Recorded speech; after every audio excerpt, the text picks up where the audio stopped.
Hey, all right. Let's go.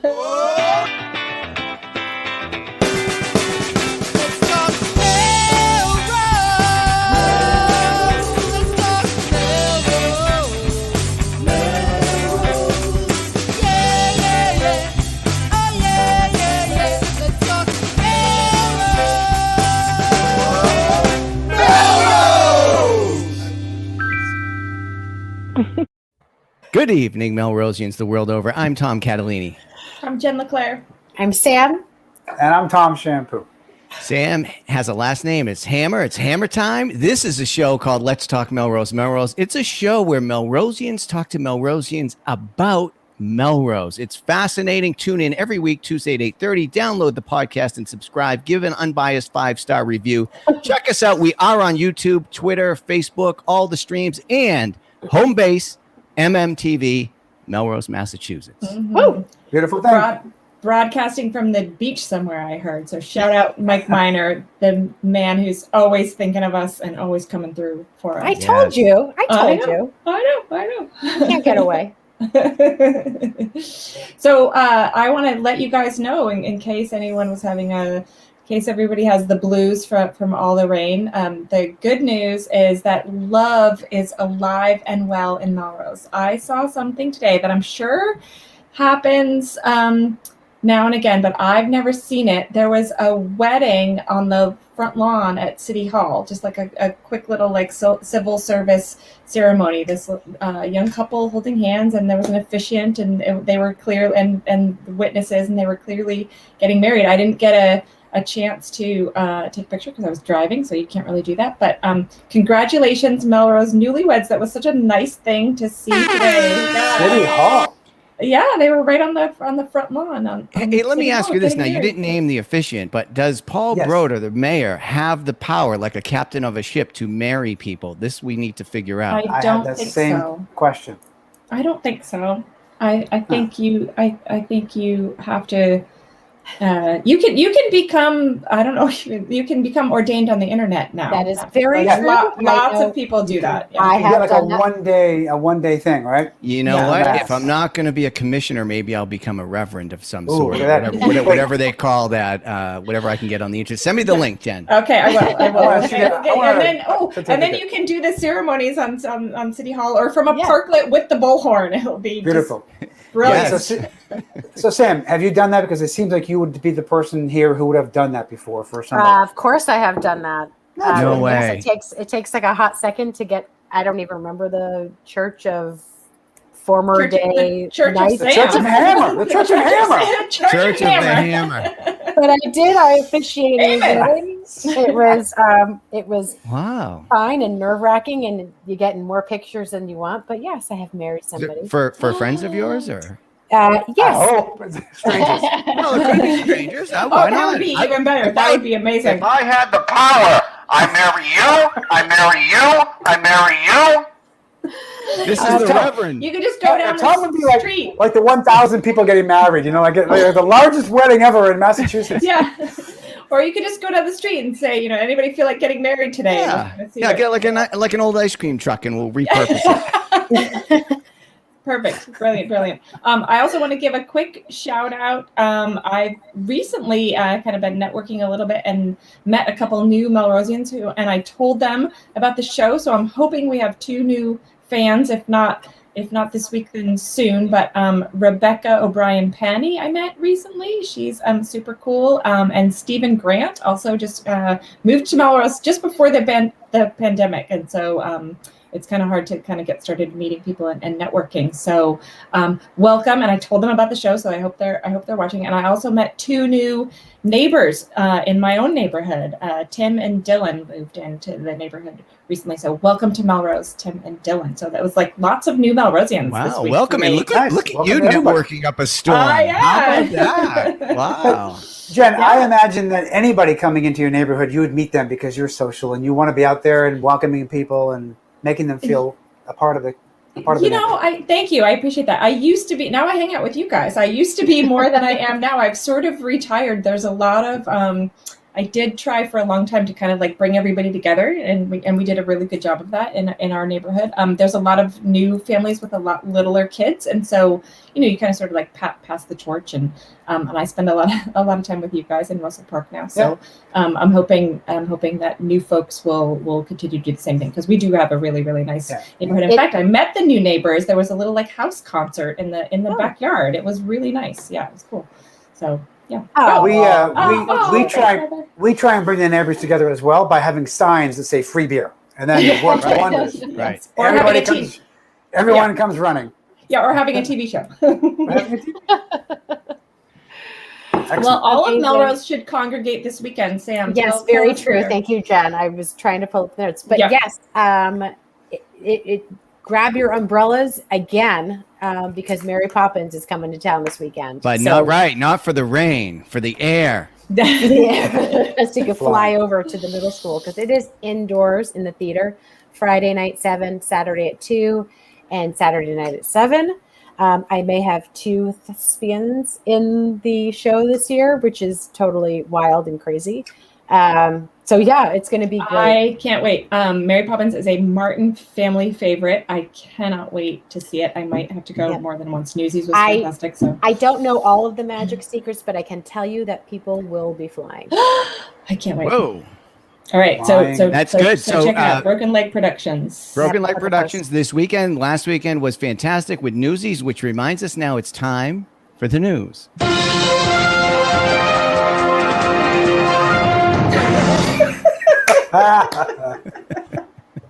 There's our Newsy reporters ready to bring you.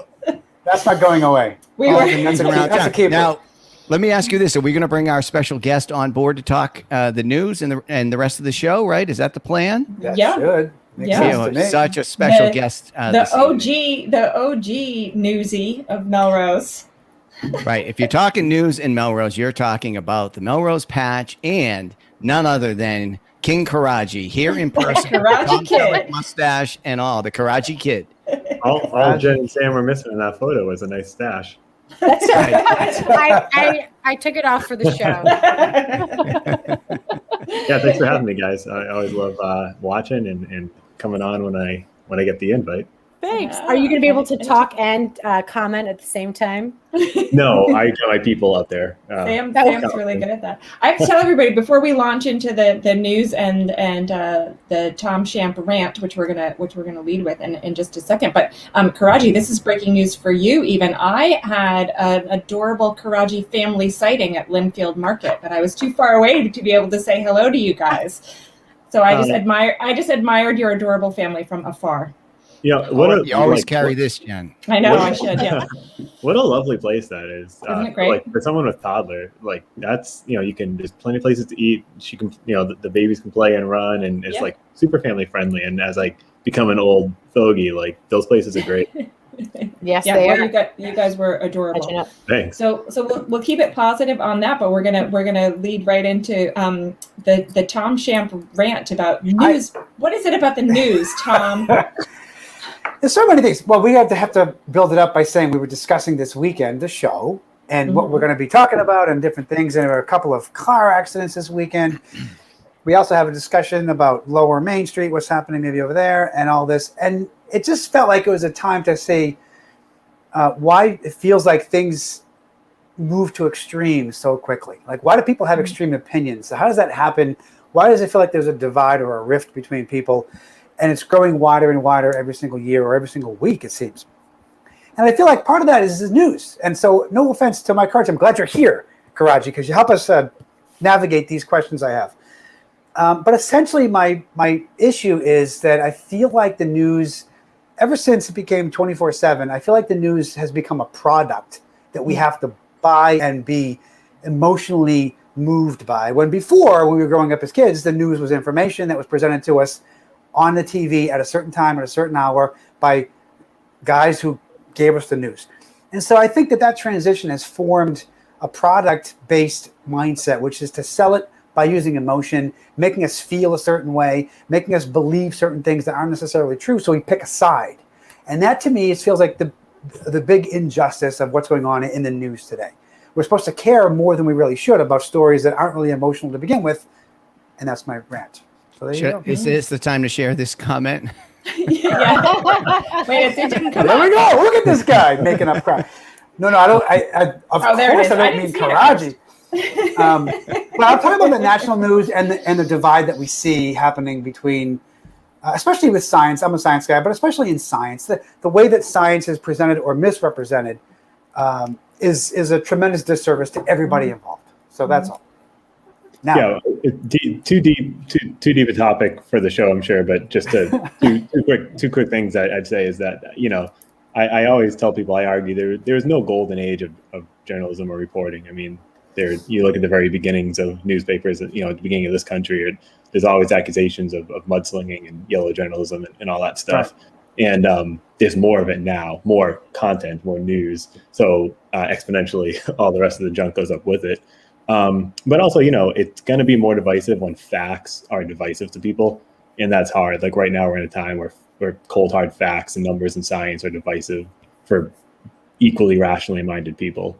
So, I mean, is that the news' fault? I mean, you're not wrong. But, the hardest part is, you can present going right down the middle for some people, but it's always going to be on the right or the left or whatever, depending on where you're reading it from. So that's just a struggle right now. But you're right. And good point. So that's fantastic. My new favorite 3 words, you're not wrong. Thanks, Karachi. That's all I wanted. That's all I wanted to get. Also, it's possible that this episode will go down as representing the golden age of journalism once it's there we go. This half hour right now. Historians will point back. For the mustache alone. So Tom thank you. Thanks. Catalini's kind of like a middle guy, right? Like he is. Yes. So what do you watch? What do you read, Tom? So, well, in addition to the patch, other than the patch, right? One thing, the patch, seriously, subscribe. It's very timely and finger on the pulse, very good. So I always tout the patch is a place to follow. But even the facts are spun in a way that are divisive all the time. So it just seems, I think when we were having this conversation this weekend, it's like there's never a point. Nobody can make a point. And the other person goes like, oh, let me think about that for a second. They just immediately either align with the point or align against the point. And it's just, so it's like a structure that doesn't really work well for many things. And it gets down to very granular issues or big issues of the day or whatever. And that's what I was lamenting in that conversation. Like, it always one or the other. I am kind of a middle guy. I'm a well-balanced, thoughtful, some would say, pseudo-intellectual. Some say full-on intellectual. It's, but anyway, I do like to have some kind of a balance. And it used to be, my answer in the days, yesteryear, used to be Twitter would be a place to go and get a bunch of different opinions, but that's gotten like kind of weird now. Great. I'm one of those people who will watch CNN and who will watch Fox and see the same story twice presented in different ways. If you ever, back in the day, you could watch the original story on C-SPAN, and you could literally see how it's edited one way for one station and the other way for that. So over the pandemic, I would subscribe to things like The Economist that has more of like an international perspective. Or Tom, you were talking about BBC News, which is a good one to watch. And then I have this other magazine that I've been on a love affair for years. It's called The Week. And what it is it comes out once a week. And so you don't get the daily barrage, but you get all the news of the week in one sort of concise package. And they try to represent. This is so there'll be like a half-page article or a page article, and it's quotes from the New York Times, from the Wall Street Journal, from various different outlets trying to give you some kind of a melded thing. So that's where I end up. And then I wonder how much I should be just worrying about any of this, because it's kind of too much to take on to try and find sources and analyze and think about this. But the one thing I heard on the radio this week is we are not, this is a problem that's going to go on for a long time. And we are not teaching kids media literacy, critical thinking. I think that's what it all comes down to for me. I got it sort of instinctively in the Catalini genes, and also from my parents in a less complicated time. But always we, never really sort of just took things. You always gave it a little bit of thought, a little bit of counterbalance. Anyway, there's my counter rant, I guess, the moderate rant. What do you call a moderate rant of moderation? If I can just let me plug one thing for anyone interested in this. first of all, be on the lookout for a growing market of people, people like you guys and others who just have a hard time, spending the effort to filter through everything to find, well, what's the right saying, what's the left saying, what's down the middle. Just take what kind of banner is that on the bottom right now? And just if I can plug something, the market is just is growing for people to deliver down the middle news in a really unbiased way. And I subscribe to Tangle, which is a Substack. It's like these people who are kind of getting out of the day-to-day news business, and they're launching their own businesses on Substack. And so Tangle is one of them, and Isaac Saul, who's a great reporter, covers it. I pay $5 a month, and it's free. Actually, you can just contribute if you want. And it's outstanding. And anyone who's interested in it, watching this, or you guys, it's Tangle, and it's exactly what you guys are kind of talking about, and it cuts through all the work on your own. So, and also thanks to Yael I was going to say, she gave you. I can't believe she's watching. This is like, I know. Hello, thank you. So great. And some new folks. Hi, Yael. And hi, Casey. The Christian Science Monitor was also that newspaper as well. They were always the paper that wanted to produce a singular viewpoint of world news and not slant one way or the other.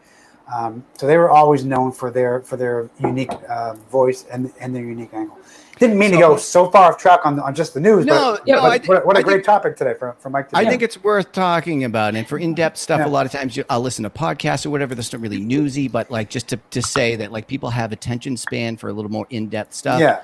And I wanted to just, I did tout it on the show before, Mike, but the Melrose Happenings thing on Instagram, I know you haven't done like a lot with it yet, but you did some interesting things where you were like on the side of Main Street for like a 5-minute video interviewing the guy holding up like I think it's a Black Lives Matter sign or something. He's sort of keeping the thing going. And you had like a relaxed conversation with them over 4 or 5 minutes. And I ended up watching the whole thing. Like, I guess I like that C-SPAN sort of raw thing. I think there's a place for something like that. Anyway, I was glad to see you were doing that. And It's interesting to hear from somebody in the industry that the middle road sort of perspective is maybe there's a market for that. I'd rather pay for, I don't know, but you can imagine a world where you're getting like a Netflix subscription, but it's the information you want about the world, and get away from the advertising model seems to be part of it. And I just want to make one more point, and then we can move on real quick. But a part of this conversation came out of this idea that we have certain news stories or topics happening here in Melrose. We know the library has $8 million grant potentially sitting on the table for renovations. There's other things happening around the town. And it came up in conversation because we were thinking in terms of how even those kinds of local topics can become divisive with people. And we see that people take sides rather than listening to each other and coming to a consensus. It's more divisive than I think it should be. So that's where it came from. Yeah. And it's something that everyone should just want to learn about. Like there's we have something on the table for the library. Like learn about it before you form an opinion. Are we segueing into the library? Well, we talked about we can sort of talk about what you think. We talked about it a little bit last week. I'm sure you heard every word when you were watching. I had a rare miss last week, but I spent the day at the library today. I spent the whole afternoon there. Pictures and walking through with the director, and kind of seeing how really icky it is inside and just ancient. And I'll have a story kind of detailing what's next this week, but and kind of taking a look inside the library. But without taking position on it either way, obviously the library is in need of renovation, and whether that's through this grant and supplemental money. I mean, the grant only covers like 40% of the costs, and the people will likely pick up the rest of the bill. Yep. I mean, that's not for sure yet, but whether it's that or something else, I mean, the library is in dire need of repair, as are a lot of other buildings in Melrose, including the public safety buildings. Yeah, exactly. So Karaji, wait, hold on one second, because I have a bone to pick with you, Karaji, about a word choice. So you wrote it, and then you just said it again too. You said that the library grant only covers, right? So the library grant, the $8 million covers 40%. You could say it only covers 40%, or you could say it gets us 40% of the way there. So you're right. I think, and there's obviously an argument to be made for picking apart any phrase or word and stuff like that. I'm just giving you a hard time, you know that. But in fairness, when the other side of it is 12 million, Mm-hmm. That's hefty. Mm-hmm. Either way, any way you slice it. Not that it's not worthy of it. It's just it's a reality. I think we should be penalized if we don't do it. Why do we apply for the grant if we're not going to take it?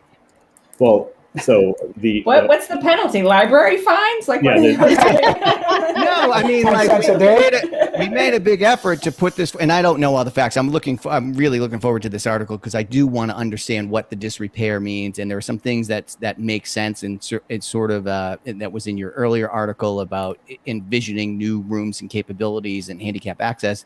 The need for repair is interesting to understand, but I don't know why we would make sort of a strategic choice to put the effort to apply, get $8 million granted to us, which is no cost to Melrose, and then sort of not have the appetite to follow through. And I guess you could say we've changed administrations, we've lived through a pandemic, so on and so forth. But when we were talking to the mayor not too many shows ago, it seems like, we're financially healthy. So I'm always struggling to get that handle on the financial picture of what's happening. And that's not your responsibility, but it just would be interesting. It sort of feels intuitively like I lean towards going for it. And then also, like, if you don't do this and you don't do this now, I don't know, like, when do you do it? Right. 10 years from now, when it's in more disrepair and you don't have $8 million to cover some portion of it. Like that's the and part not doing it doesn't mean you get the other things. It doesn't mean you're able to, like that's what we have a grant for right now. Right. So it kind of bumps it up to the front of the line because you have an opportunity to do it. That's my opinion. Well, it's to Tom's point, it was a prior administration went for the grant in the first place. But that being said, by all accounts, this administration is like full steam ahead trying to garner support. That's kind of they've been very even invited me down today, and I think another reporter for the Free Press I think the other day, wanting to get this information out there. But it's like you said, I mean, you might lean toward going for it. Of course, you have to remember now you have to get the city council. I think it's just a city council vote, but it isn't a super majority. It's 8 out of 11 councilors.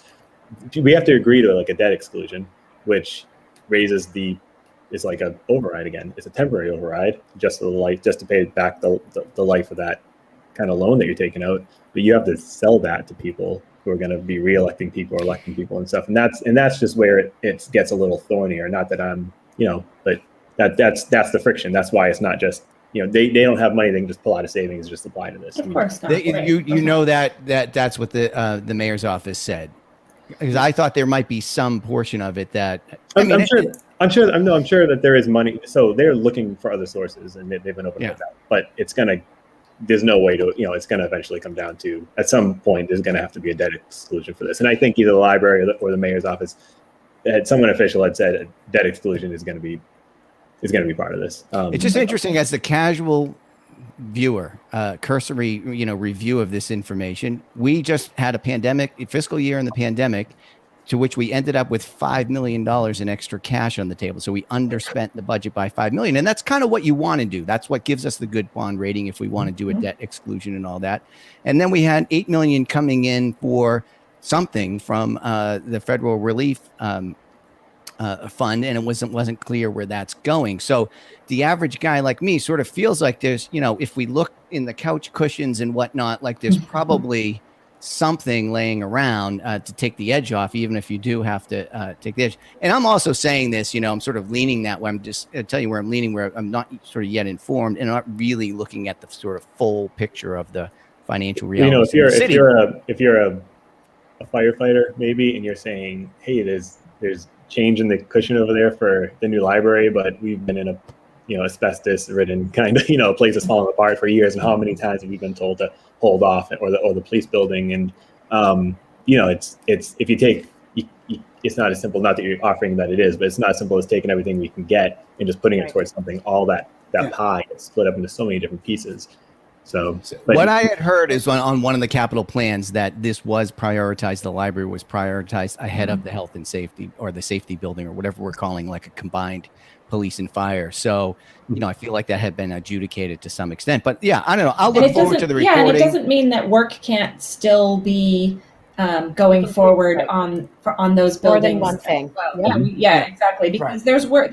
It's not just about like when you have the money. There's planning and studies and all kinds of things that can be going forward to be so that we're ready for police and fire infrastructure.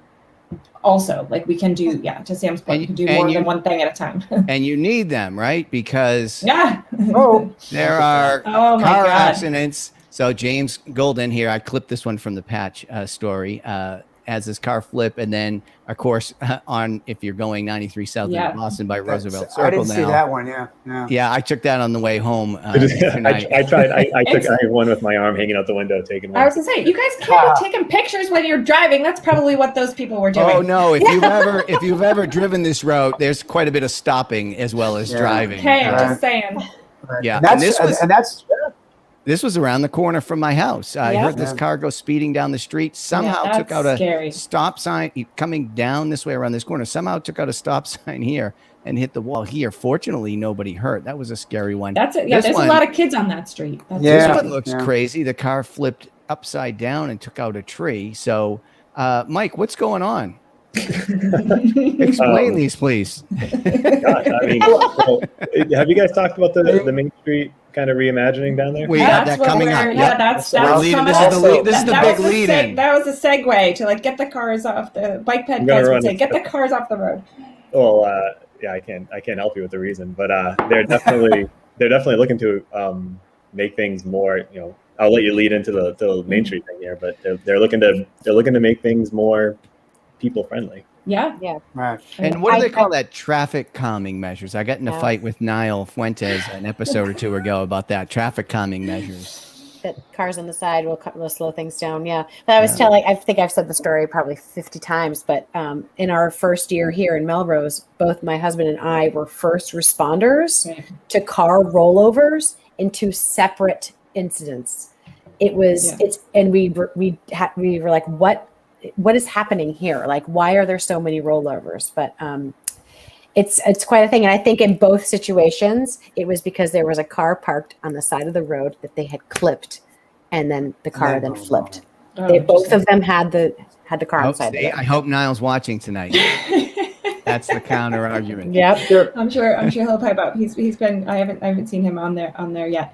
What I understand about this initiative that I kind of like, again, you might want to put the ticker up that this may or may not be actual facts, but the way I understand it is there's sort of an opportunity to kind of test it out. Like that roadway is going to need repaving and things like that. So we can put up temporary striping and temporary bike lanes and things like that to see how it works and just kind of study how it's used before we pave it over permanently. Is that more or less? Yeah. Yeah, and we're talking lower Main Street. I was going to say, we should Wyoming down to Oak Grove, which needs, Can I say like how lucky the city is to have? So many different people in it, but the Ped Bike Committee, the Pedestrian Bicycle Committee, is like as active, and they're not there's a fully volunteer committee. It is as active, and they advocate for everyone when it comes to that stuff, and they're super knowledgeable and stuff. So they've been a big part of this, but. To what Jen was saying, we have a couple months here to fool around with what we like. Try it out. You're gonna just have one side. There's only gonna be parking on one side of the street for a little bit. There's gonna be a bicycle lane here and there, and before they finally pave it in the fall, they'll kind of decide what they like going long term. So it was really important for people. I think the link is there in the chat to go to tomorrow's meeting. Yes, you can learn about this, and you can also. Obviously, give your input and what you want to see, what you don't want to see. Talk about your experiences down there. I noticed that the street gets after you cross Wyoming and you head down that way, the street gets really, really wide. Twice as wide. It's super, super wide. Yeah. So you could actually just have parking on and like have a really dedicated bike lane. There's plenty of room, which is kind of What do you think they're going to allow the parking on, Jen? East side or west side? Oh, I don't know. I don't know if I have to think about if I have an opinion on that. Also, I never like. I don't. I think the East I've Side's. I never think the parked East down Side's there in gonna. my life. Like I don't know anything. I haven't read the article, but I bet the East Side gets it nice and neat and clean, and the West Side gets The West Side gets all the parking. Well, Okay. that's where our buy nothing groups also divide. Right. down Main Street. I've never had to park down there in my whole life, so I don't know why you need parking on both sides anyway. So I personally like the idea. A dedicated bike lane, that sounds great. It feels it's going to make it a lot easier to get to Oak Grove. I don't want cars in the way. But it's pretty dangerous to even cross, and there aren't enough crosswalks all the way down. So Yeah.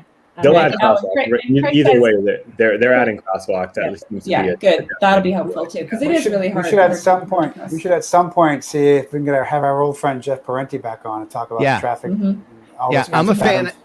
I'm a fan of the bump out.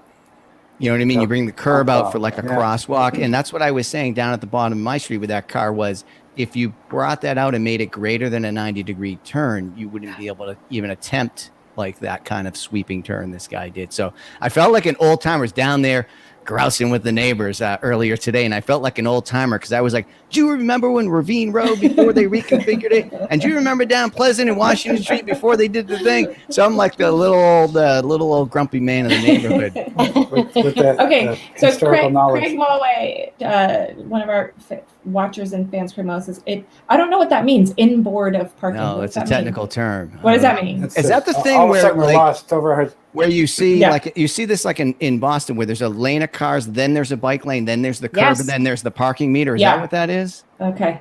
maybe. But I think like the best example of how you can have everyone safe, everyone driving, biking, walking is right at North Station. I don't know if you've been there in a while, but they've been a really long time. reimagined. Oh, it's outstanding. Oh, cool. Um, It's a On little Prospect Street? confusing when you first see it. It's a little confusing, but yeah, it works. It can On work. Col- Well, I'm a yeah, big and, bike- other cities have solved this problem too. So inboard bike lane, the lane is to the right. Okay, yes, I guessed yes, yes, right. Okay, I guessed right. You're so smart. Well, you are a scholar. as you I'm a pseudo told us. intellectual. I told you. Reasoned that out live Thank on the you. air. some of these things may or may not be You true. also pointed out there's enough room that you could do that both sides. So which makes sense because you know if you're getting to work and coming home, you have the lane. Coming and going would be awesome. So I say it's a great opportunity for us to try it out, stripe it out, try it out, and see how it works. I can't see why it wouldn't. So And Craig, let us know when you have events down there, what we should bring, how many wheels, how many kids, and we'll make a thing of this. Yep. So we've got where is it? Which park? We've got two other quick things to cover. The first is there was an announcement from Melrose Public Schools that they have hired the two new director positions that they were interviewing for. Melanie Acevedo, who was one of my kids' teachers in elementary She's school. taught all three of mine. Yeah, she's great. We love her. Melanie Acevedo is going to be the director of personalized learning. And Steve Black is going to be the new director of visual and performing arts and also the secondary level social emotional specialist. So I love both of these additions to the schools. Super, super important. Welcome both of them. Or congrats, Melanie, because she's Miss Avedo. She's been here and I like her a lot. And welcome to Melrose, Steve Black. It's great. Yeah, he's Starting this week. point 0.6 of Steve is the visual and performing arts, and 0.4 is social emotional specialist. So however they do that budgeting, that was interesting little way to slice it. So slightly more than half your time is going to spend directing things. It takes time to tune the instruments and stuff. So And That's then right. Awesome. And then lastly, yes, the farmers market is having their urban farm tour coming up this Saturday, the 24th from 10 to 1 p.m. We were just saying earlier that none of us have been to this yet, but it looks like from the pictures I've seen before and the ones that they're promoting now, it looks like it's pretty cool. So Yeah. basically you go around to neighbors and check out their farms and chickens and goats. And But what about like vegetables? Can I see some tomatoes on this tour, or what? What about bees? Are people doing beekeeping? Beekeeping. Is that- I there are believe- bees here. I Are they believe gonna tomatoes are fruits, Tom. I think they're fruits. Oh, a farm can have fruits. We could have apples. We could have pears. We could a have tomato orchard. Yeah, have it. Yeah, I'd love to see it actually, because we, you guys have been back here, you know, but we've like basically like taken away the entirety of our backyard, and so now there's really not room. But that is the whole point of urban gardening. The plots are small in Melrose, so you're not going to have a ton of space, but you can. A lot of people I think like container garden and stuff like that. So I would love to see it so I can learn how to do a better job with the very limited space that I've now given myself. So what happened? Hardscaped most of my backyard. So I work near the Fens in Boston, and if you cut through there's a whole like public garden thing where everybody has a little community garden. Yeah. Is that what it's called, Tom? So there's dozens and dozens of them, and they're beautifully kept and maintained. So the people who are in sort of like dense housing can go out and do that. Now, wasn't that many years ago we had one of those in Melrose? Does anybody know if that's still around? Is it still around? I think like over like behind Whole Foods by Anton's Cleaner. Isn't there still one? I think that's where it was. I don't know. I haven't been, so I didn't know if it was still I think so, but again, this may or may not behind? contain facts. I don't know. Behind the Anton's Cleaners back in there, like because there's a Franklin Field back in there. There's like a soccer field and all that back there. I think they took part of that field. I think there's a space back there. Karaji, let us know. Behind Kennedy's. Yep. Craig says yes, behind Kennedy. That's what I thought. Yeah, there we go. That's what I thought. Yes. All right. You should have just come on the show. No way. Yeah. Franklin Field. All right. So, Mike, what did we miss this week? Yeah. What have we not talked about that we should be talking about? So much of my week was derailed by the 93 crash yesterday. They kind of shifted my duties. I'm a little slower to everything that's hot right now, but the 93 crash is huge for people who Roosevelt Circle. I just wrote a story. It's going to be closed for partially closed for up to 8 months. You're talking next spring. Wow. And that's really for a lot of people not the only in and out of Melrose to the interstate, but it's one of like two with you go up to Stoneham. For people who are going back into the office and stuff, just strap up for a bit. It could be a while.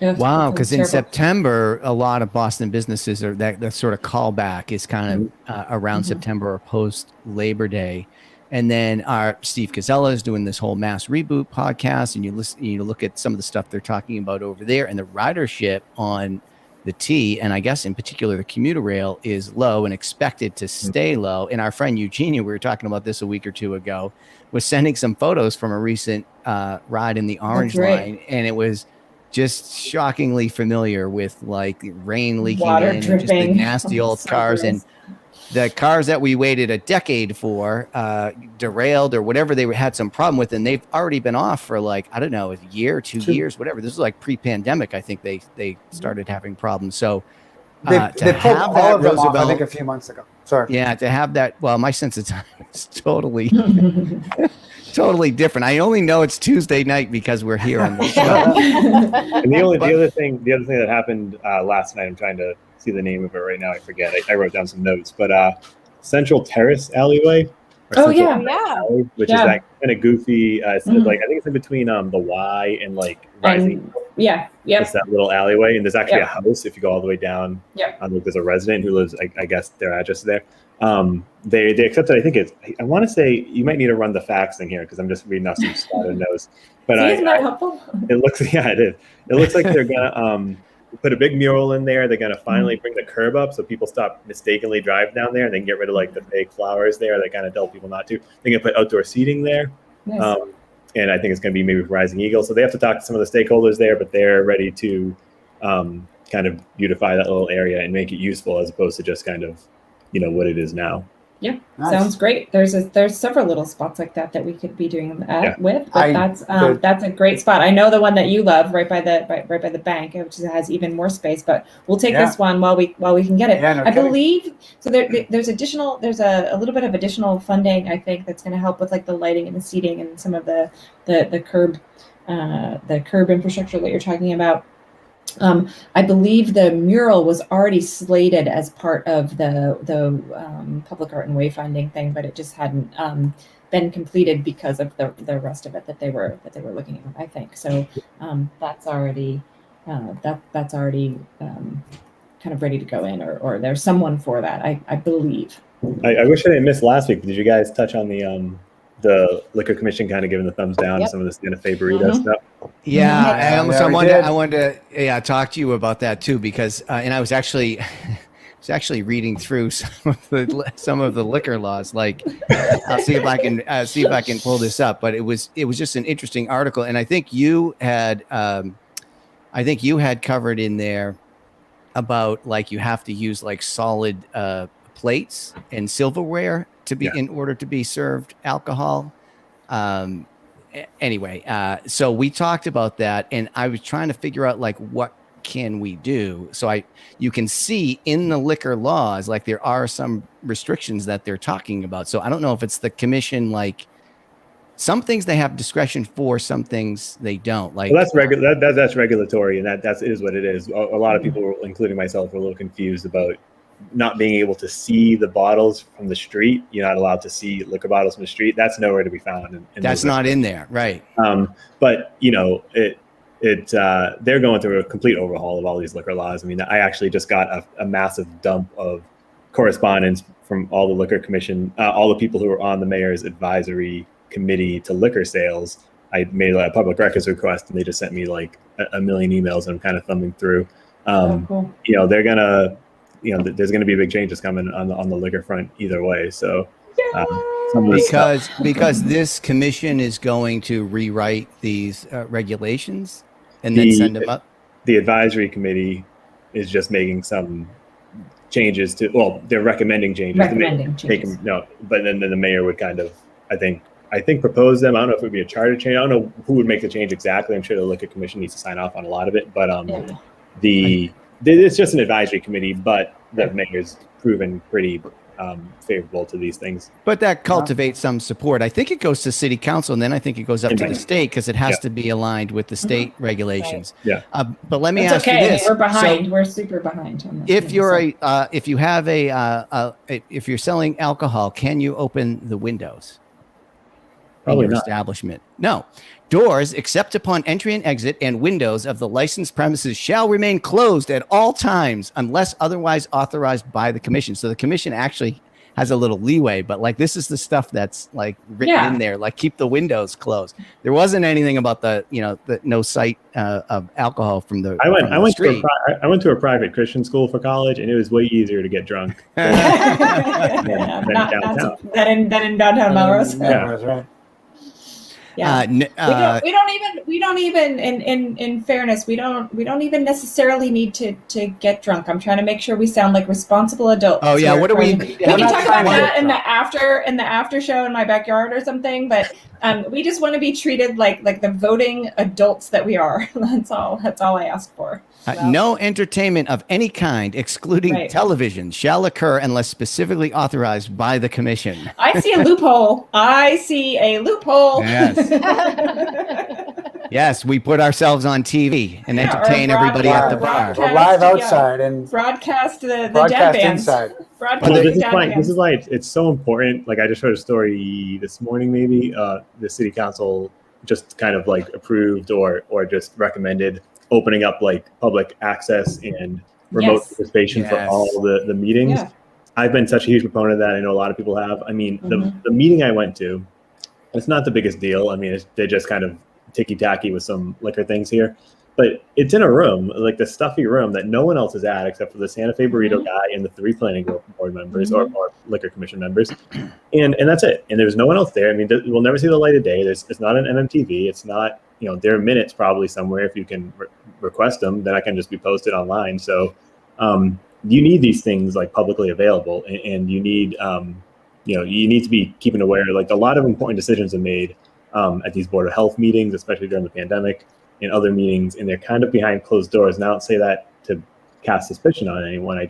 That's the fact. Yeah. Well, and there's like, well, if there's no one's come to talk about this or no one's come to support this, so it must, but that's not necessarily the real story. That's not necessarily the case. It's just that people don't have the access. Yeah, it's not easy for someone had mentioned it yesterday in public comment in a letter, but I think the particularly disabled people, seniors, or people with disabilities, seniors, and moms, have a really hard time, or just people coming back into work have a really hard time, and they're disproportionately impacted by not being able to get there and say, hey, I have something I want to say, or I want to learn more about this. It's not that easy, and it's much easier just being able to turn on. It's 2021. There's no reason. Melrose does have the money. And I think the will is there, and the community engagement's there to open this up to everyone. I'm not just saying that as someone who wants to watch meetings at home. I mean, it's really important for people. I want to watch them at home or from wherever I am, and I want everybody else to be able to too. And I have felt like some things were, a little bit tucked away that shouldn't have been, and maybe that's just the inertia of the way things are done. But one of the hot stories, Mike, when we first had you on the show, was this whole overnight parking ban thing. That was this contested thing.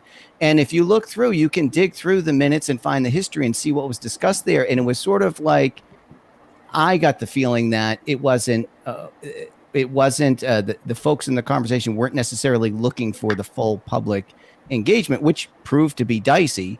But I feel like because it came out in the way that it did, it was probably 10 times worse than if it had been if your orientation had been towards the engagement. Now, there's also fellow citizens who we love in this town who sort of maybe over engage or have a tendency to, monopolize conversations, or like sometimes it's not always productive. So I understand like there's a need for balance. So like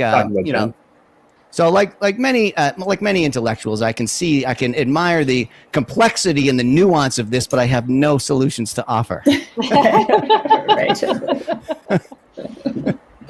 And with that, Perfect. Yeah. We've gone on a long time. With that, I think we'll dance it off. But Mike, thanks for joining us this week. Much. Yeah, guys, thanks so much. It's been too long. great to have you on, Mike. I appreciate it, and I love watching, and you guys, talking about public access and information for people. You guys do it absolutely great service having this show.